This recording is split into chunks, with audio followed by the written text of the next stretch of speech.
Okay, everybody, thank you, Zoe, for coming on to this Business Spotlight interview. And I just want to introduce you. This is Zoe Deadman of Root Labels. And Zoe, I guess in your own words, please tell me what you actually do and what your business is all about. Yeah, so we're a 35-year-old print business, family-run print business, but we actually have two quite distinct parts to the business. So Root Labels is the new baby, but the parent company is KCS Print, and we manufacture specialist labels for a range of businesses from e-commerce through to food and drink brands. So a whole load of kind of either on product or e-commerce labels.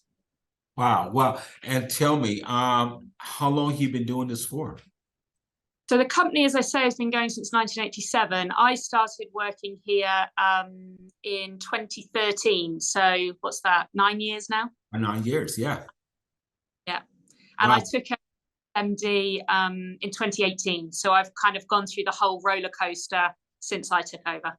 Yeah, I'm going to talk to you about that roller coaster in a minute as well, because I think everybody's gone through the roller coaster in some degree or another.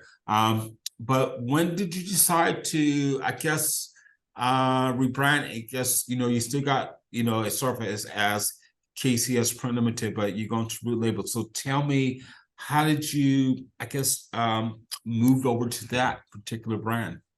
Yeah, so as a business, KCS Print has sort of always tried to seek out niches. I think as a general printer, life is quite a tough one.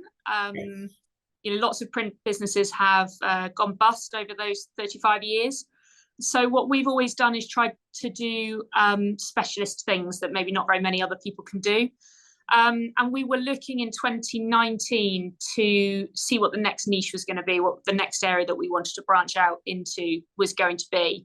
And myself and my operations manager went over to Brussels at the end of 2019, looking at machinery to produce food and drink labels, the sorts of labels that are on rolls that people then apply to cans or packaging or whatever for their own products. And so we were sort of all ready to start moving into that market. And then, of course, COVID hit March 2020.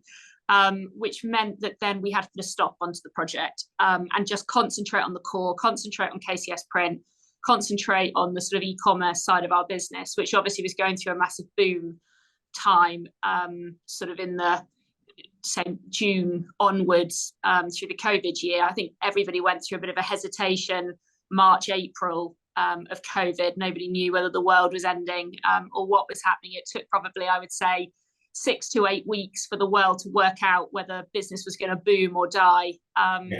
And then suddenly, everything went through the roof, and we were really busy through that part of COVID.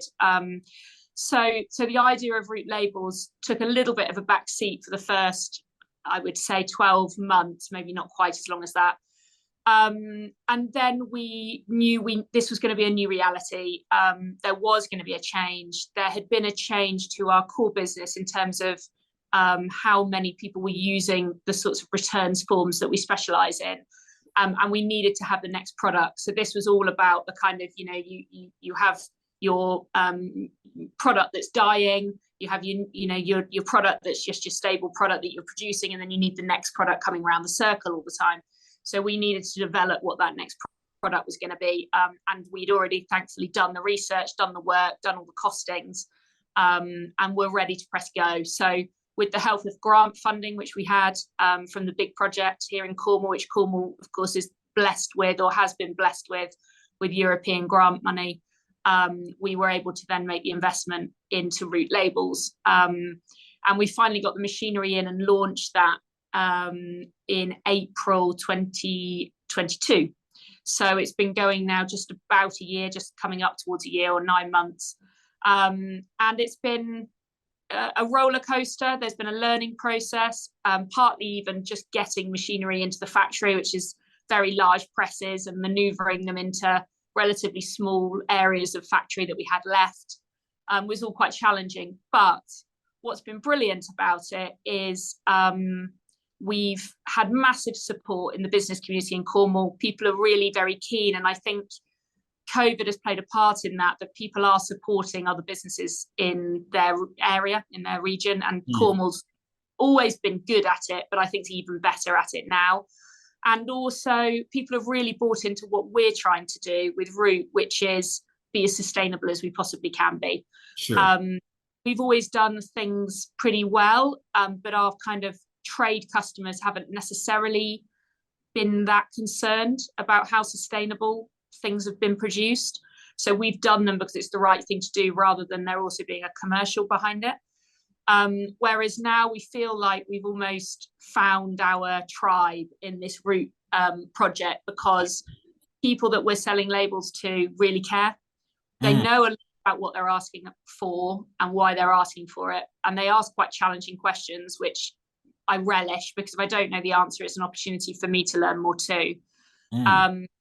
But we are getting to work with brands that are pushing us further and further, and where it's not just about cost. Of course, that's a factor. Of course, that's important.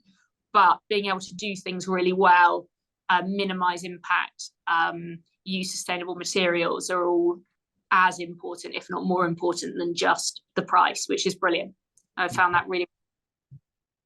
Oh, that's great. I mean, I was going to ask you those questions in regards about COVID and the impact on your business. So you already answered those. I mean, and I think that's, very valuable for, for others to hear this, to hear your story as well, because I'm sure you're not the only one who's gone through that with the impact of COVID, and also the learnings that, how you learn through this there, but also the importance of, I've talked to many business leaders, and everyone's helping one another. It's not so much a dog world, but it's more just like, okay, how can we support and help each other to get through this? And I think COVID has kind of forced that in a way, which is really good. Yeah. But I was going to ask you, Kelly, Zoe, is that, you was talking about, the learnings that I guess, in your business, but how about you as a business leader? What are the learnings that you could take from all this is happening at the moment, and where your business is going for now? What are the learnings that you can take from yourself? I think trying to make sure that you have time to look at what's coming. Yeah. Trying to have a plan for the future and how that's going to develop, I think is important, because we wouldn't have got to where we got to at the other side of COVID had we not a lot of that work in before COVID hit. Yeah. It's hard coming up with a new product and a new sector of the market, and putting together all the marketing for it, coming up with a new brand, developing a website, going out to completely new customers that have never heard of you before. All of that is a difficult thing to do. But sitting on your hands and watching business slip is an even harder thing to do. Yes. I think trying to keep that positivity and just see it as an opportunity to grow in a new direction is the fundamental for that. And then obviously, probably actually the most difficult part of it is taking your team with you. But getting a core of your team that are up for it, getting them enthused, and then using that as sort of a circle that you keep building on, and bringing more people into that circle, I think would be the key to that. And obviously some people are more cautious than others. Sure. Some people feel safe doing what they already do and feel nervous about breaking out of that mold. And that's fine. That's not a negative. It's just different ways that different people react to stuff. But if you can find those few core people who are with you, who've got you back, and then you sort of build the team around that, I think that's a good way of dealing with change. Because businesses all have to go through change all the time, whether that change, new members of the team coming in, or changing products, or changing location, or whatever. People go through change all the time in business.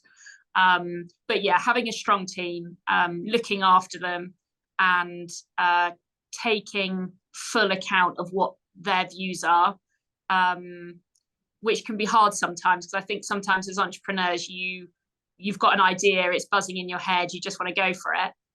Actually, often the other input from other members of the team is equally viable, or even more viable. And sometimes that kind of rain can be a positive one. And it's probably making expensive mistakes as well. So yeah, I think the team is fundamental to it. But having a plan and just keep revising the plan. Well, that's so good. And you just talk about, I mean, those are challenges in itself there, and like I said, I think the main thing is, the key challenges you had pointed out was taking your team and getting them aboard as well. And you sowing the vision into them. So that can be a challenge for any business there, but are there any other challenges that you're facing at the moment, perhaps at the moment that you're trying to deal with, or have you come out of that, and how you doing that? Yeah, I think the challenge that most businesses that I speak to right now are having is, what does normal look like? When you're looking to plan, I sort of think, okay, well, how relevant is the figures from 2019? And the answer is probably not very relevant at all. Yeah. But equally, the COVID years aren't relevant either, because that's never going to be the same again, whether that was a positive or a negative for your individual business. Yeah. So I was just talking to some customers just now about exactly that. How do you plan for the year to come when you don't know and have nothing to go by on what that year is going to look like? And almost what that does is it leaves every business, no matter how long they've been going, in the situation almost of a startup business, when there's sort of finger in the air time, it's just guesswork. There's a lot of guesswork. And that makes life very difficult, because you don't know how to plan resources, how to plan, in my case, shift patterns or funding or whatever, because you don't know what it is. So I think that's an ongoing challenge. I also think that there is going to be an increase in bad debt. I think that's going to be another challenge. Again, in our new sector, in the food and drink industry, obviously this is a quiet time now, sort of January, February after Christmas. And it's going to be a challenging year. People are being hit by the energy crisis. People are being hit by staffing issues, increase in raw materials. All those things are having that impact on people now.